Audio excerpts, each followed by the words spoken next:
kami ni Kuya Rab. Kasi po kung wala po talaga si Kuya Rab, wala po talaga kami ni Mama. Nung natulungan po kami, naginhawa po yung buhay namin.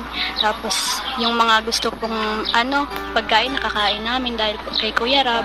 Siyempre po sa yung mga gusto po naming bili, nabibili po namin. Tapos yan po, malakas po si Mama.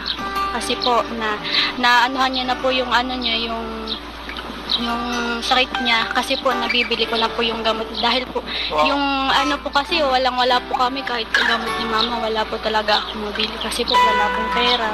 Halos po kahit po asukal wala po talaga, puro kami po pangutang. Tas saktong-sakto po noon nagdating po sila Kuya Rab, ayun po. Kaya laking pasasalamat ko po sa Panginoon. Tas kay Kuya Rab na dumating po sila na natulungan kami at ngayon po okay na, naginhawa na po yung buhay namin. Nakaka-TikTok ba kayo?